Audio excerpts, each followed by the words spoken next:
Puji Tuhan. Selamat pagi Bapak Ibu yang dikasihi oleh Tuhan. Apa kabarnya pada pagi hari ini? Saya berdoa sebagai hamba Allah, kita semuanya tetap tinggal di dalam anugerah Tuhan dan pemeliharaannya terus berlanjut dalam kehidupan kita. Pada pagi hari ini tiba saatnya Bapak Ibu yang terkasih, kita akan membaca dan merenungkan kebenaran firman Tuhan melalui program podcast Makanan Rohani. Mari kita siapkan hati dan pikiran kita dan sama-sama kita mengawali program ini di dalam doa. Kita berdoa. Kami datang dalam hadirat-Mu pada pagi hari ini Bapa di surga. Kami kembali menaikkan pujian dan ucapan syukur kami bagi-Mu ya Allah. Segala kemuliaan, segala hormat, segala pujian hanya bagi-Mu di tempat yang maha tinggi. Pada pagi hari ini kami mau membaca dan merenungkan kebenaran firman-Mu. Sampaikan isi hati-Mu bagi setiap kami. Tuntun kami dengan kebenaran firman-Mu. Pikiran kami, hati kami terbuka ya Tuhan pada pagi hari ini. Taburilah dengan firman-Mu sehingga firman-Mu itu dapat bertumbuh, menghasilkan buah-buah yang manis, baik buah roh maupun buah kebenaran. Terpujilah nama-Mu. Di dalam nama Tuhan Yesus Kristus kami alaskan doa kami dengan ucapan syukur. Haleluya. Amin. Kita buka kitab Filipi pasal 3. Pembacaan firman Tuhan kita pada pagi hari ini terdapat di dalam ayat 7 sampai ayat 9. Kitab Filipi pasal 3 ayat 7 sampai ayat 9. Firman Tuhan menuliskan demikian. Tetapi apa yang dahulu merupakan kerugian bagiku, sekarang kuanggap rugi karena Kristus. Sekali lagi ya, tetapi apa yang dahulu merupakan keuntungan bagiku, sekarang kuanggap rugi karena Kristus. Malahan segala sesuatu kuanggap rugi karena pengenalan akan Kristus Yesus Tuhanku lebih mulia daripada semuanya itu.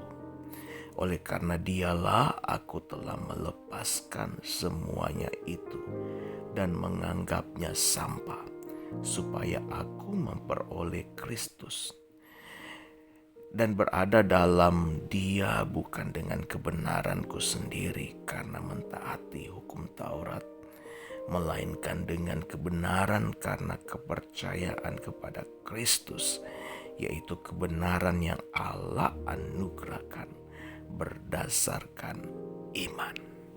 Berbahagialah mereka yang mendengar dan melakukan setiap apa yang dikatakan kebenaran firman Tuhan. Jadi bukan mendengar untuk melupakan, melainkan sungguh-sungguh melakukannya dalam kehidupan sehari-hari. Tema renungan kita pada pagi hari ini adalah kebenaran melalui iman. Bapak Ibu yang dikasihi oleh Tuhan, tulisan Paulus kepada jemaat Tuhan yang ada di Filipi ini berisi tentang kesaksian Paulus tentang kehidupannya yang sekarang ini.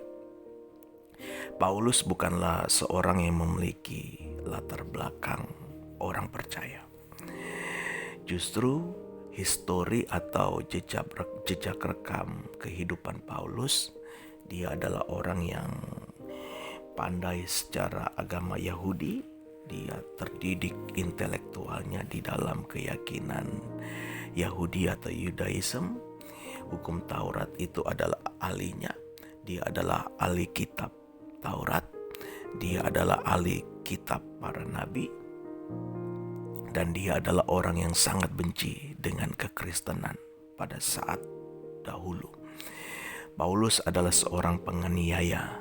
Itulah yang ditulis oleh firman Tuhan. Namun perubahan besar terjadi di dalam kehidupan Paulus ketika ia melakukan perjalanan menuju ke Damsyik. Di tengah-tengah perjalanan tersebut ia mengalami sebuah perjumpaan pribadi dengan Allah, di mana dia melihat terang yang sangat menyilaukan matanya, cahaya yang bersinar menyilaukan matanya. Firman Tuhan menuliskan sinar tersebut membutakan matanya. Dan ketika ia memperhatikan sinar itu, ada suara yang terdengar, yaitu, "Saulus, Saulus, kenapa engkau menganiaya aku?" Jadi Saulus itu adalah kehidupan lama dari Paulus. Dia mengalami sebuah transformasi yang luar biasa dalam kehidupannya. Dan transformasi tersebut, perubahan kehidupan yang sangat berarti dalam kehidupan Paulus, menjadikan dia menjadi seorang rasul, menjadikan dia menjadi seorang hamba Allah, menjadikan dia menjadi seorang pemberita Injil. Dan itulah isi dari kesaksian Paulus yang tertulis di dalam kitab Filipi pasal 3 mulai ayat 7 sampai ayat 9, di mana Paulus mengatakan bahwa apa yang kuanggap sebuah keuntungan, apa yang menguntungkan bagiku, kata Paulus, sekarang kuanggap rugi karena Kristus. Segala kemegahan, segala kenyamanan, segala fasilitas yang dimiliki, yang didapati oleh Paulus ketika dia menjadi seorang ahli kitab Taurat, ahli kitab para nabi, semuanya ditanggalkannya karena Kristus. Bapak Ibu yang dikasihi oleh Tuhan, sadarkah kita bahwa dalam hidup kita sebagai orang yang percaya, kita memiliki dua fase kehidupan. Fase yang pertama yaitu kehidupan lama. Kehidupan yang dipimpin oleh daging, kehidupan yang terus menuruti hawa nafsu, kehidupan yang lebih condong atau lebih cenderung kepada keduniawian. Tapi ada fase yang kedua dalam kehidupan kita, yaitu hidup baru atau manusia baru, di mana kita sudah menanggalkan segala kehidupan lama kita, kita menguburkannya dan kita bangkit di dalam kehidupan yang baru. Kita menanggalkan manusia lama beserta tabiatnya, dan kita bangkit dengan manusia baru, di mana hidup kita bukan dipimpin oleh hawa nafsu lagi, tapi hidup kita dipimpin oleh firman Tuhan. Hidup kita dipimpin oleh Roh Allah. Hidup kita bukan mengerjakan apa yang kita inginkan, tapi hidup kita mengerjakan apa yang Tuhan inginkan. Bapak Ibu yang dikasihi oleh Tuhan, seperti Paulus yang menganggap bahwa kehidupan lamanya adalah sampah, demikian pula juga dengan kita. Jangan sampai dalam hidup kita, kita yang sudah menjadi orang yang percaya, kita yang sudah menjadi pengikut Kristus, kita yang sudah mengenakan manusia baru, kita mengenakan kembali manusia lama kita. Ada 3 hal yang menjadi pesan Tuhan di dalam perenungan pada pagi hari ini. Yang pertama adalah tanggalkan manusia lamamu, manusia yang kotor, manusia yang najis itu.